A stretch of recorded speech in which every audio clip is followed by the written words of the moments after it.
저희 교회는 뭐 누가 지금 교회에서 주축으로 섬기느냐가 없어요. 그냥 각자가 다 자기의 은사로 지금 연합해서 하나님을 섬기고 하나님을 예배하고 있습니다. 저는 그냥 말씀 전하는 자고요. 또 말씀을 봉독해 주시는 자, 또 연주로 하나님께 올려드리는 자, 찬양으로 드리는 자, 기도로 하나님께 올려드리는 자, 이렇게 저희는 각자의 또 모습으로 하나님을 찬양하고 있습니다. 그러시지 않습니까? 네.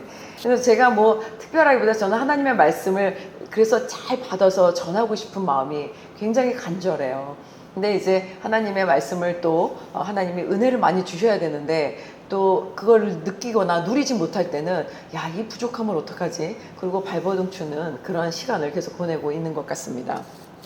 오늘 하나님께서 우리에게 주신 말씀이 지금 창세기에 오늘은 셋째 날 창조입니다.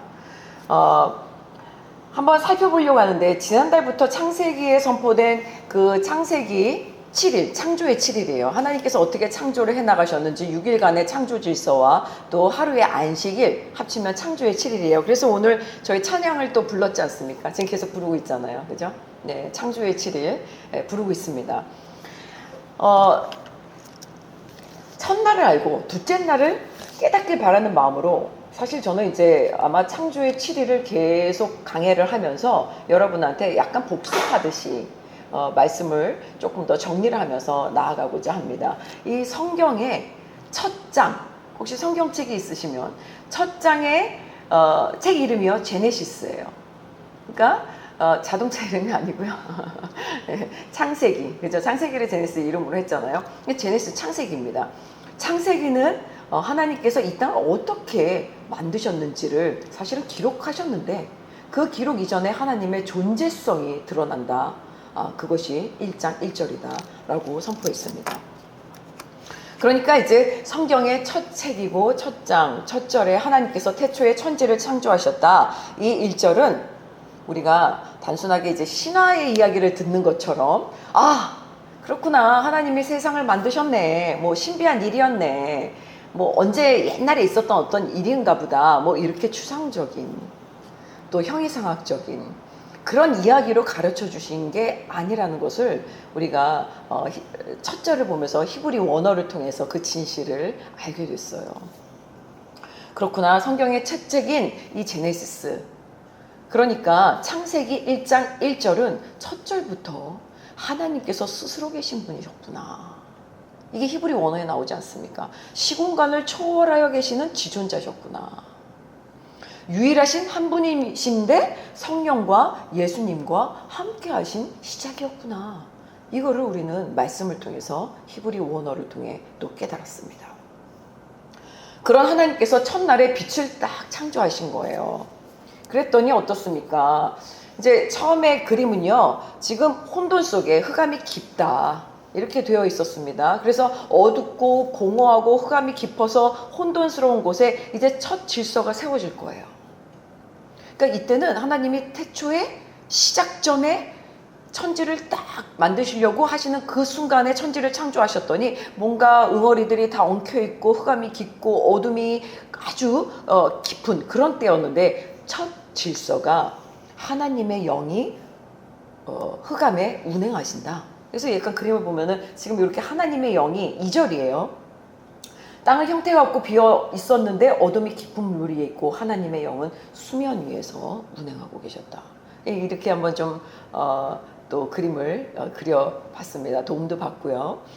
그랬더니 하나님의 영이 그렇구나. 어둠 속에서도 계속 수면 위에서 흐르고 계셨구나. 마치 우리의 마음 가운데 어둠 속에 성령은 계속적으로 말씀하시고 흐르고 계신다는 것. 그것이 선의 근원이다. 이렇게 하나님의 말씀의 질서가 세워집니다. 그러면서 첫날 하나님의 질서가 세워지는데 하나님께서 말씀하시니 빛이 있으라 하시니 딱 빛이 생깁니다. 이때 하나님의 말씀은요, 예수 그리스도시다. 예수님은 빛이시다.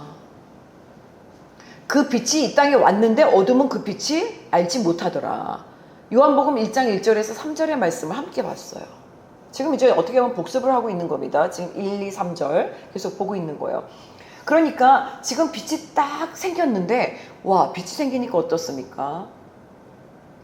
어둠이 물러가게 돼 있지 않습니까? 우리 집에 깜깜할 때 아무것도 없고 아무것도 안 보이는데 초 하나 키면 어떻습니까? 먼지가 보이고 더러운 게 보이는 거예요. 그런 것처럼 어둠이 보이는 겁니다. 그러니까 하나님께서 세상을 창조하시는 그 빛의 질서는요, 그냥 무작위로 일어난 게 아니구나. 하나님께서 세상을 빛으로 먼저 밝히신 이유가 있구나. 그게 왜 첫째 날이냐? 하나님은 빛이시구나. 하나님은 선하시다. 하나님은 진리되시다. 이 하나님의 존재성의 첫날이 예수 그리스도를 통해서 드러내셨다. 이렇게 하나님의 말씀을 우리가 봤습니다. 그러니까 하나님의 말씀으로 함께 하시는 예수 그리스도의 정체성이 되는 것입니다. 우리가 예수님을 만나지 못하면요, 죄성으로 인한 내 영혼에요, 질서가 없는 상태로 살게 됩니다. 그러면은 아니에요, 나는 신념이 있어요, 나는 철학이 있거든요, 이렇게 이제 생각하고 살아갈 수 있어요. 그런데 우리가 예수님을 믿지 않고 살 때는요, 목적을 향해서 뭔가 가는데요, 신념을 향해서 가는데요, 그게 옳고 그른지, 잘 가고 있는지 못 가고 있는지, 또 사람들에게 피해를 주는지 영향력을 주는지 모르고요, 가다 끝이 없습니다. 뭔가 이뤄도요, 내 영혼은 답답한 거예요. 그리고 내 안에 뭔가 갈급한 거예요. 이상하다, 이거를 채웠는데 왜 해결이 안 되지?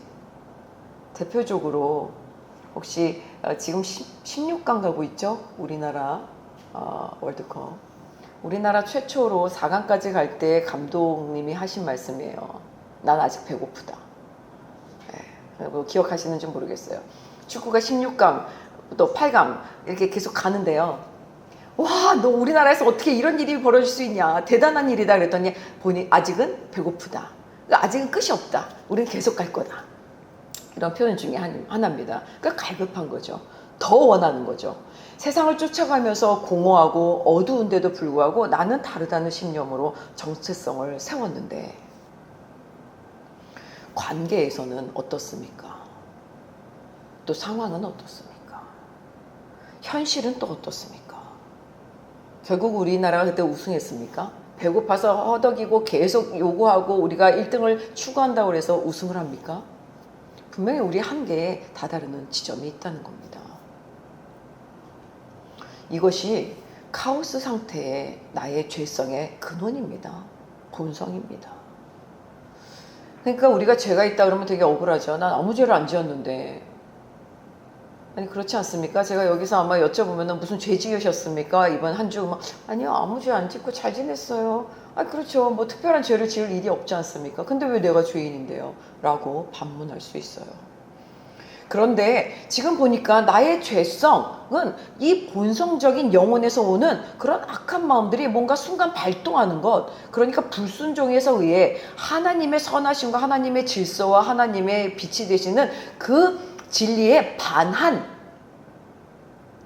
마음이 자꾸 일어나는 것, 불순종하는 마음이 일어나는 것, 이것이 죄성 있는 영혼이라는 거예요.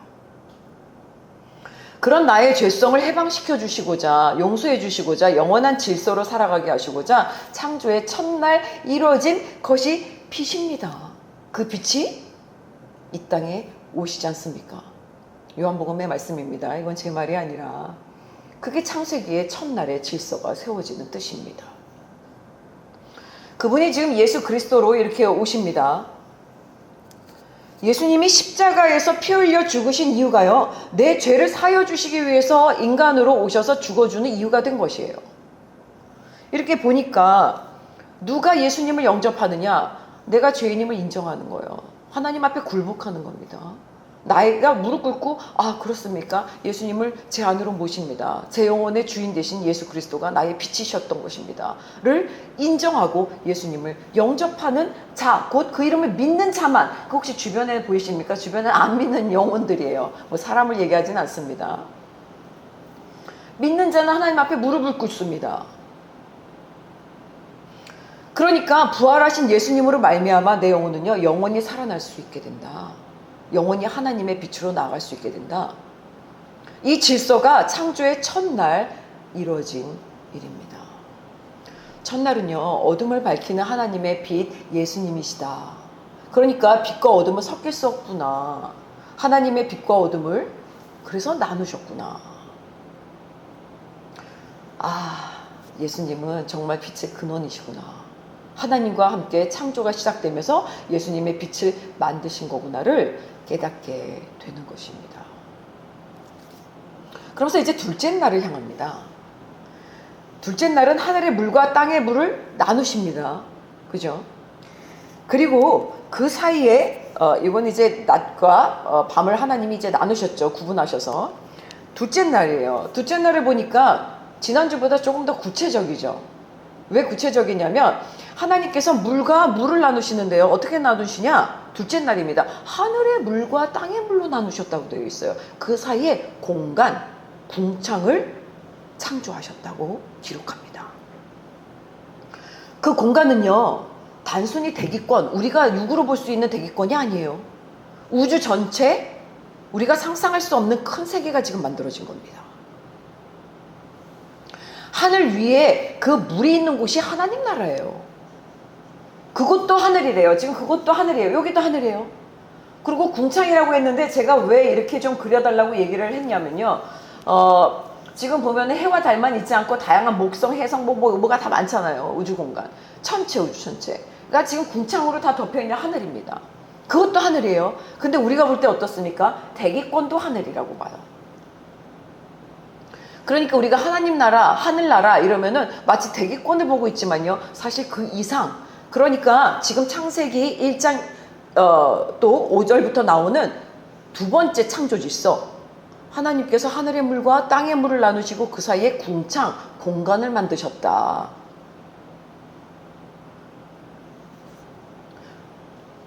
그런데 인간은 우리가 볼 수 있는 하늘만을 생각하니까 창조주 하나님을 믿을 수가 없는 겁니다.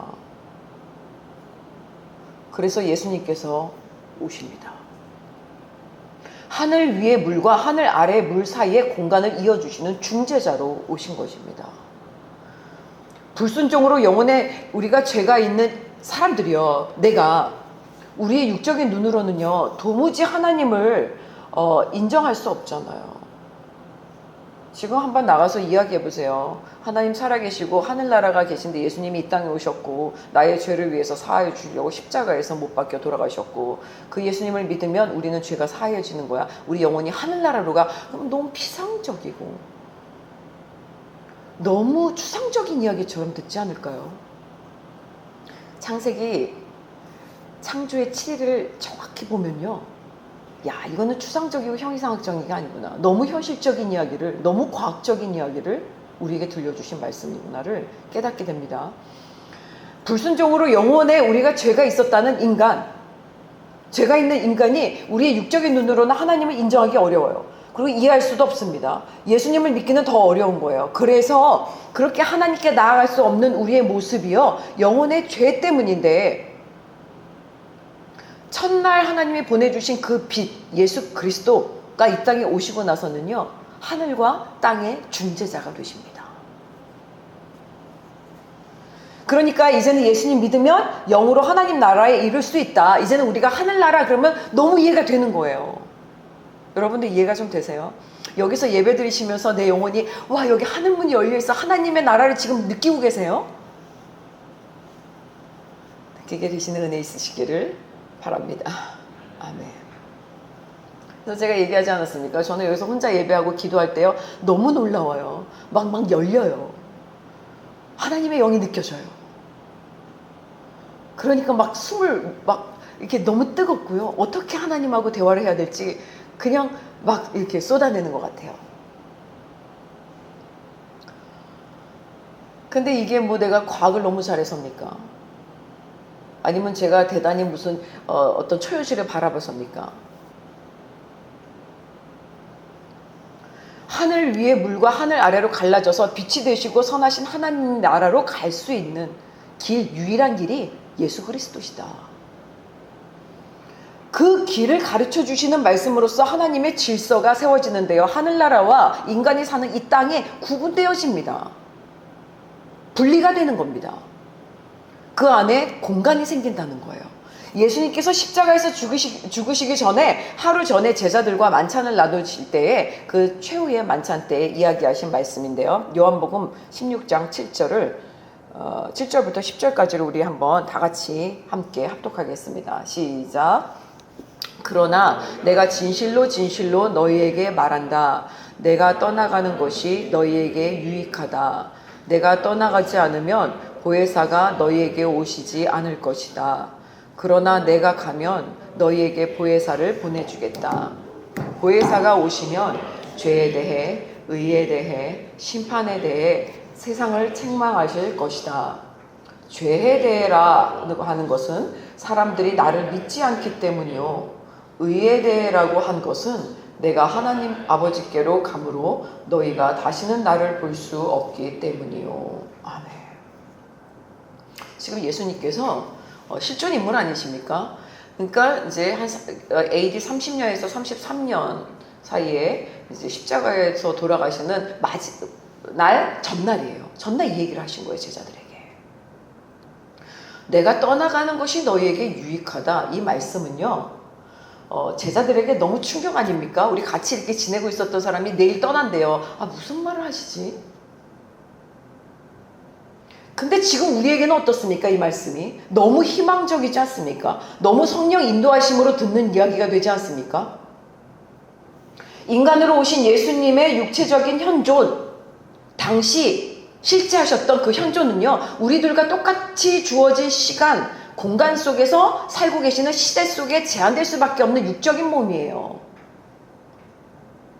저도 마찬가지 아닙니까? 아마 제가 이렇게 살다가 하늘나라로 돌아가잖아요. 영혼이 돌아가면요, 제 육에 대해서 기릴 때는 그러겠죠. 어떻게 살았다. 74년생이다. 몇 년에 죽었다. 이 사람의 업적은 이러이러하다. 뭐 이렇게 기록이 남지 않겠습니까? 이게 역사 속에 지나가는 그냥 흐름 중에 하나입니다. 그런데 성령의 임재는 어떻습니까? 2000년이 지금 흐른 지금도요, 지났어요. 2000년이 지난 지금도요, 그리스도 작은 교회 지금 우리 성도님들 뿐 아니라 모든 교회와 선교지와 대한민국 뿐 아니라 미국, 세계 만방으로 운행하시면서요, 예수님의 이름으로 지금 역사하고 계시는 겁니다. 믿으십니까? 아멘. 그러니까 우리 눈의 대기권 하늘을 초월해서요, 우주 전체, 하늘에 물이 있는 하나님의 나라의 하늘까지 모든 것을 성령으로 지금 이어주시는 분이 중재자 예수 그리스도시다. 예수님만이 하늘의 물과 땅의 물 사이의 궁창을 오고 가실 수 있는 분이시구나. 그래서 그 중재자가 되시는 예수 그리스도를 통하여서 세워진 둘째 날이, 아, 그렇구나, 하늘의 물, 하나님 나라와 이 땅의 하늘을 분리할 수 있으셨던 거구나. 사랑하는 성도 여러분, 예수님은요, 하늘과 땅을 이어주시는 유일하신 구원자가 되십니다. 우리가 빛이 되신 예수님만 믿으면요, 하나님 나라와 이 땅에 영원한 길을 인도하시는 진리 되신 예수님을 딱 믿으면요, 우주 천체의 신비스러운 우주 공간을 넘어요. 우리 영혼은요. 하늘 위에 물로 구분지어진 하나님 나라에 가는 길이요, 열리는 겁니다. 그것이 하나님의 자녀가 되는 길입니다. 그 유일한 길이 예수 그리스도이심을 믿는 것, 이것을 둘째 날을 통해서 하나님께서 예수님과 함께 하여 주신 일이십니다. 이렇게 하나님 나라의 하늘과 땅의 하늘에서 공간은 둘째 날에 구분되면서 질서가 세워진 것입니다. 그래서 예수님께서 말씀하십니다. 내가 곧 길이요 진리요 생명이니 나로 말미암지 않고는 아버지께로 올 자가 없느니라. 오늘 살아계신 하나님께 영으로 예배드리는 저와 여러분은요, 이 말씀이 진리로 믿어져서 빛이 되신 영혼, 또 하나님의 질서에 따라 새 생명으로 거듭나는 영혼이 되시는 은혜 있기를 간절히 소망합니다. 그래서 하나님의 형상이 아름답게 회복되는 그런 성령 충만한 영혼이 되는 은혜 있으시기를 예수님의 이름으로 축원합니다. 이제 하늘 아래의 물에서 다시 하나님의 창조가 딱 시작되는데요, 셋째 날이에요. 이제 구체화됩니다. 다 함께 9절과 13절을 합독하겠습니다. 시작. 하나님이 이르시되 천하의 물이 한 곳으로 모이고 묻이 드러나라 하시니 그대로 되니라. 하나님이 묻을 땅이라 부르시고 모인 물을 바다라 부르셨습니다. 하나님께서 보시기에 좋았습니다. 하나님께서 말씀하시기를 땅은 식물 곧 씨를 맺는 식물과 씨가 든 열매를 맺는 나무를 그 종류대로 땅 위에 내라 하시니 그대로 됐습니다. 아멘.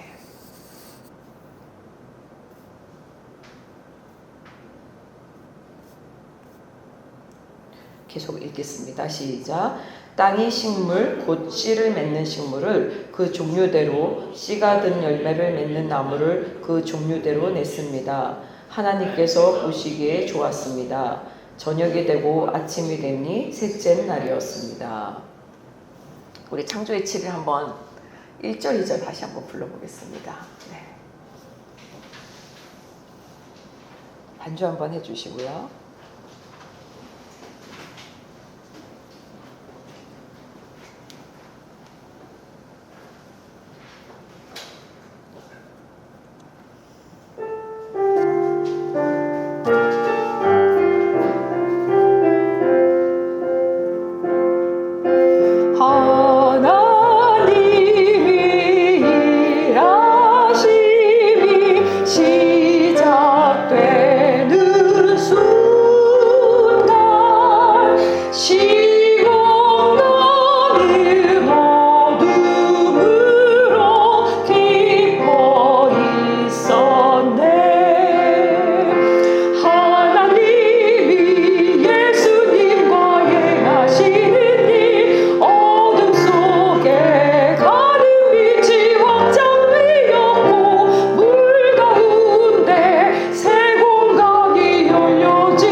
지금 이제 셋째 날에 시작되는 거예요.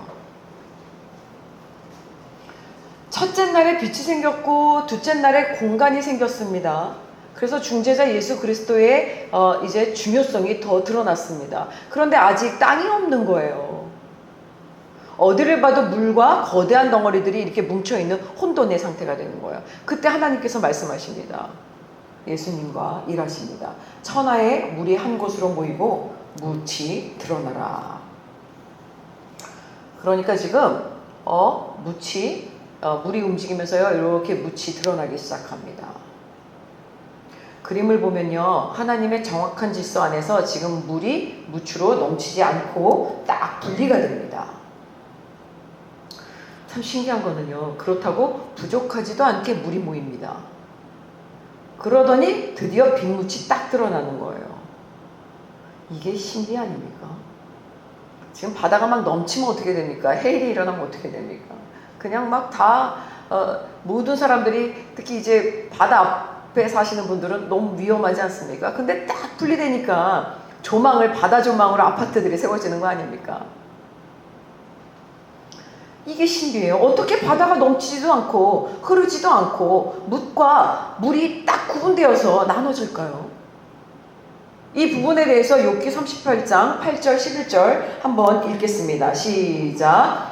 바닷물이 모태에서 빠져나오듯 쏟아져 나올 때 누가 문을 닫아서 그것을 막았느냐? 그때 내가 구름을 바다의 옷으로 삼아 짙은 어둠으로 그것을 둘렀고 내가 그것의 한계를 정해 그 문과 빗장을 세우고 너는 이만큼까지만 오고 더는 나오지 말라. 네 도도한 물결이 여기서 멈출 것이다. 하지 않았느냐? 지금 욥이라는 사람한테 하나님께서 이야기하신 거예요. 야, 대단하다. 이게 과학적으로 가능한가?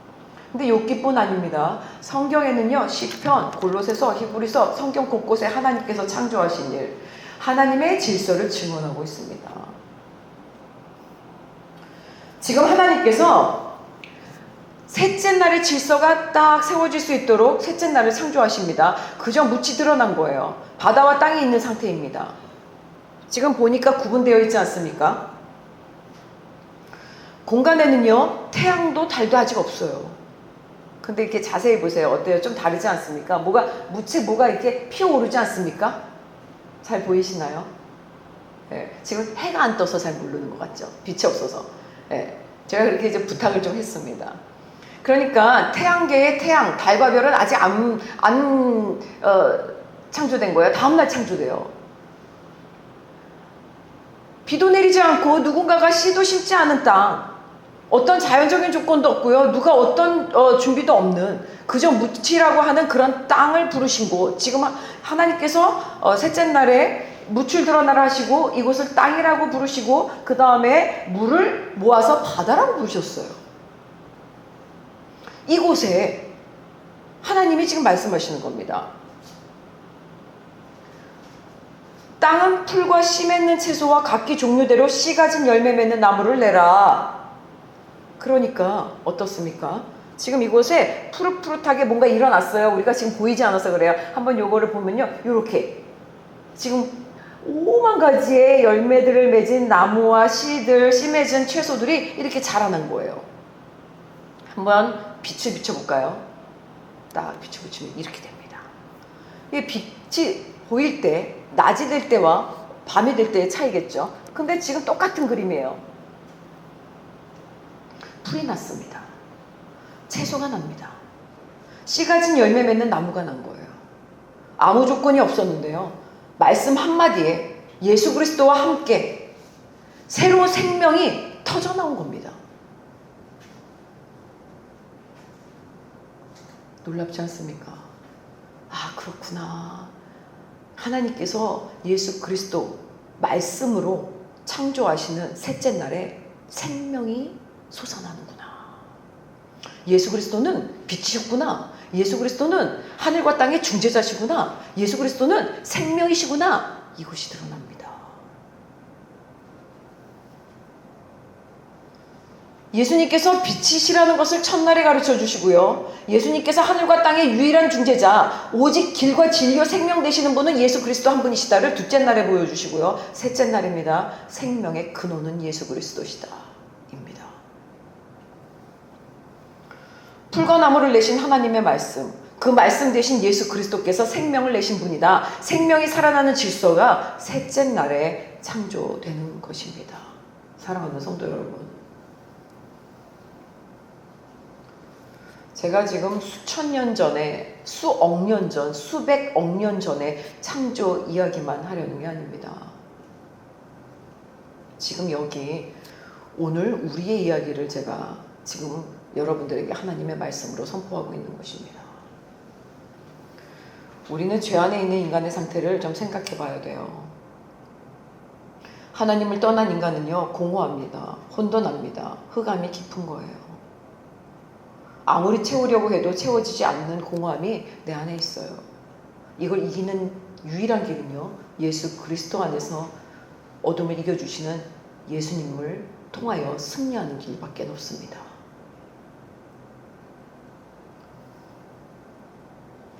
내 스스로가 정리하려고 해도 정리되지 않는 것이 혼돈입니다. 아무리 밝히려고 해도요, 내가 밝게 빛을 내려고 해도요, 거치지 않는 게 어둠입니다.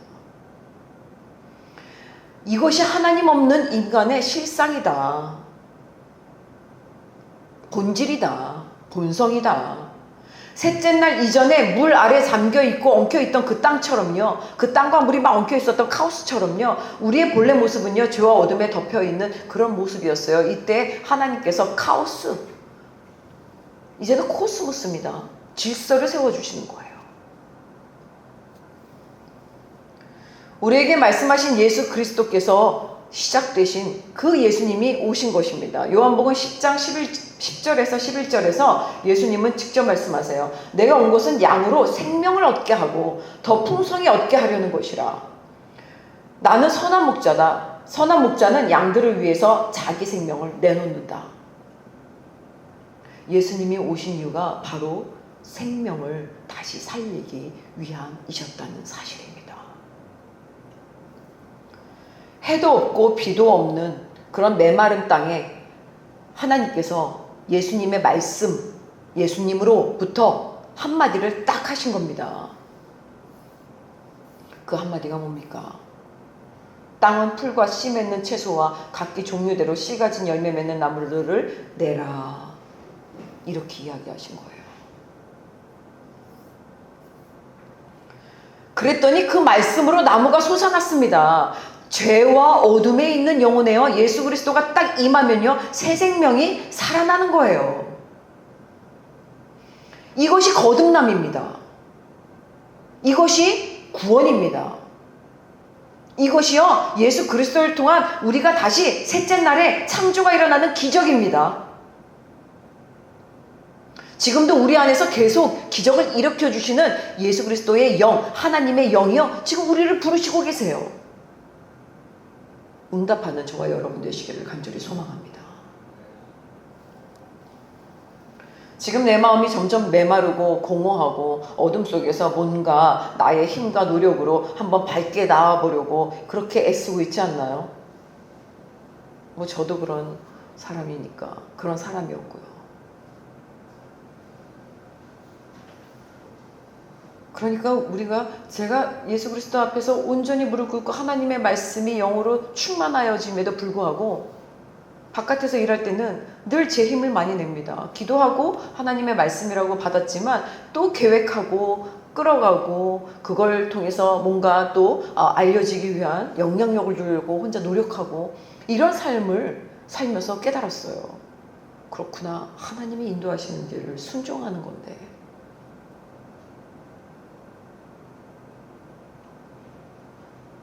내가 너무 애쓰지는 않았을까? 새 생명의 조건은요, 우리 안에 있는 것이 아닙니다. 예수님 안에 있습니다. 하나님의 말씀 안에 있습니다. 하나님의 말씀이신 예수 그리스도가 내 안에 딱 오시면요, 지금 셋째 날이에요. 생명이 살아나는 겁니다. 아무것도 없는 태초의 땅에서 지금 하나님의 말씀이 딱 들어오니까 풀이 자라고요, 열매가 맺습니다. 뭐가 있었는데요? 아무것도 없었는데 생명들이 막 살아나는 거예요. 태초의 땅에서 생명을 내신 그분이 오늘 우리 안에서도 반드시 그 일을 하시는 줄 믿으시기 바랍니다. 말씀이신 예수 그리스도가 내 안에 들어오시면요, 내 안에 생명이 시작되는 것입니다. 히브리서 13장 8절이 말합니다. 예수 그리스도는 어제나 오늘이나 영원토록 동일하시느니라. 아멘. 이렇게 예수 그리스도의 생명 안에 있는 사람은요, 열매로 살아가는 거예요. 그러니까 이렇게 식물들이 지금 열매를 많이 맺잖아요. 열매가 살아나는 거예요. 내 안에서요, 성령의 열매가 맺히지 않습니까? 성령의 열매가 무엇입니까? 셋째 날에 한번 다시 보십시오. 땅에서 무엇이 났습니까? 나무가 나요. 그리고 그 나무는 열매를 맺습니다. 씨 가진 열매, 그 다음은 생명을 품은 열매들이 막 자라나요. 그러니까 어때요? 저절로 그게 씨가 뿌려지면 또 씨가 납니다. 또 새 생명을 또 만들어냅니다. 예수님의 생명이 내 안에 들어오면 우리 안에도 열매가 맺히게 되어야 돼요. 근데 열매가 맺히지 않으면 점검해야 합니다. 우리 영혼을. 내 안에 성령의 열매가 나와야 되는 거예요. 오직 성령의 열매는요, 뭔지 아십니까? 사랑입니다. 희락입니다. 화평입니다. 오래 참음입니다. 인내죠. 자비입니다. 양선입니다. 충성입니다. 온유해요. 절제입니다. 이게 9가지 열매예요. 그러면 사랑이 커지고 있습니까? 하나님께로 가까이 가면 갈수록 사랑이 커져야 되는데 사랑이 적어지고 있습니까? 하나님과 멀어질수록 사랑이 사라져요. 하나님과 가까울수록 사랑이 커져야 돼요. 하나님은 사랑이시기 때문입니다. 내가 억지로 사랑하라고 하잖아요. 그럼 힘들어요. 지쳐요. 그런데 예수님의 생명이 내 안에 흐르면요, 자연스럽게 나오는 게 사랑입니다. 십자가의 그 사랑, 죽을 수밖에 없는 내 영혼이 예수님을 덕분에 이제는 하늘나라를 볼 수 있는 영이 되었구나, 감사한 거예요. 성경이 믿어지면서요, 내가 죄인임을 인정할 때 하나님이 나를 사랑하셔서 예수님을 보내주셨으니 내 안에서 살아나는 겁니다. 이것이 사랑입니다. 기쁨입니다. 희락이 기쁨이에요. 세상의 기쁨은요, 좀 조건이 있지 않습니까? 좋은 일이 있어야 기쁘지 않아요? 뭔가 해결돼야지 기뻐요. 원하는 것을 딱 얻으면 기쁘지 않습니까? 안 기뻐요? 기쁘지 않습니까? 저는 기쁘더라고요. 원하는 거 얻어지면. 그죠? 그런데 성령의 기쁨은요, 조건이 없어요. 어떤 환경에도 흔들리지 않는 영혼의 기쁨입니다. 내가 사랑하는 사람을 잃어도요, 내가 물질이 아무것도 없어도요, 내가 해결되지 않는 일에 봉착했어도요, 현실적으로 지금 앞이 막막해도요, 그래도 기쁜 겁니다. 이것이 성령이 주시는 기쁨입니다. 믿으십니까? 아멘. 어떤 환경에도 흔들리지 않는 영혼의 기쁨을 누리는 겁니다. 바울이 감옥 안에서 우리가 고난 가운데서 해결이 안 되는 어려움에서도 기뻐할 수 있다, 이렇게 쓸 수 있었던 것.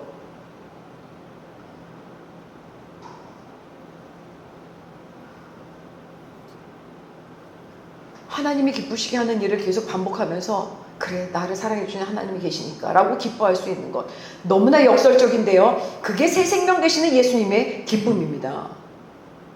생명 되시는 예수님이 내 안에 계시다는 사실 자체가요, 완전한 기쁨의 원천이 되는 것입니다. 믿으시는 은혜 있기를 원합니다. 그 다음 화평이래요. 그래서 제가 이제 샬롬, 예수님이 제자들에게 처음에 딱 부활하셔서 오셔서 뭐라고 얘기하십니까? 샬롬 하라고 얘기하십니다. 화평하라, 평안하라. 예수님이 십자가에서 하나님과 인간 사이에 막힌 담을 딱 허물으셨잖아요. 그러니까 하늘과 하늘 밑에의 땅과 하늘 위의 하늘을요, 딱 중지하시지 않습니까?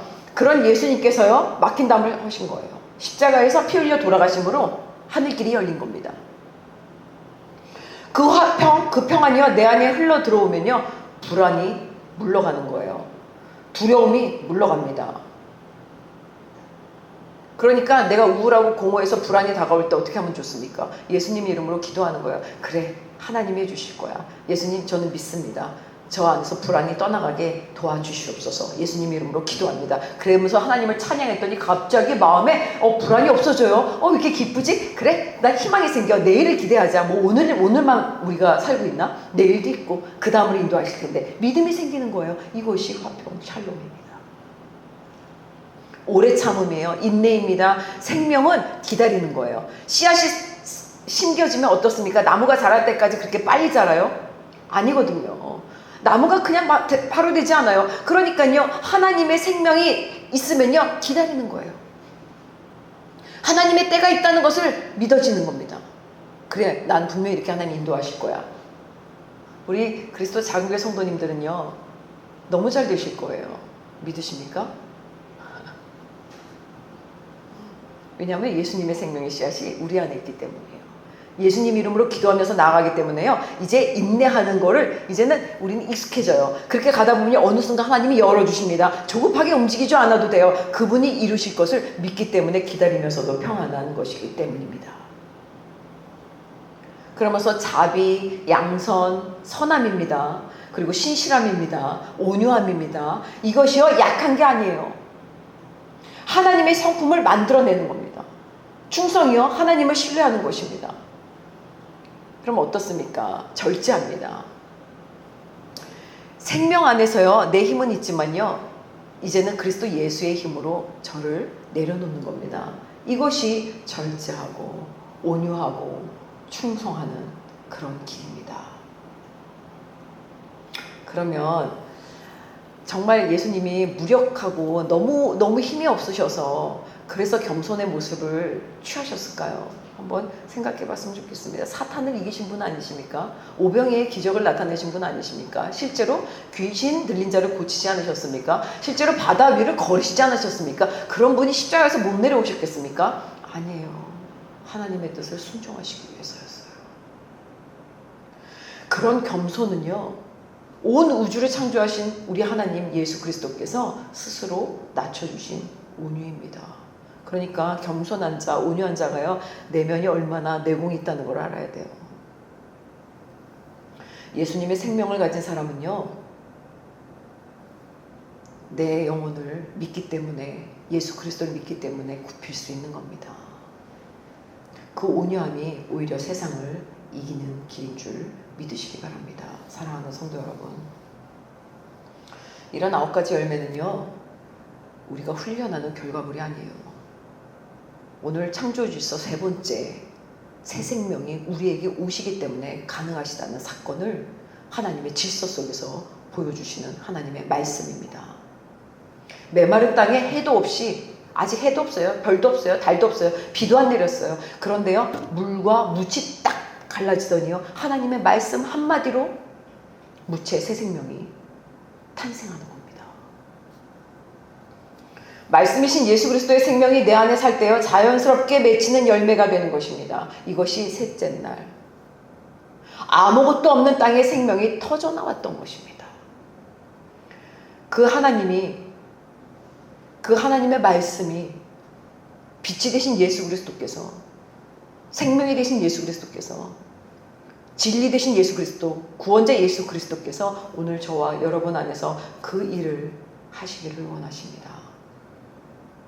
다시 오실 예수 그리스도를 기다리는 지금 우리가요, 그분이 오시는 날까지 이 생명을 붙들고 빛의 자녀로 나주로 살아가는 그런 여러분 모두가 되시기를 예수님의 이름으로 축복합니다.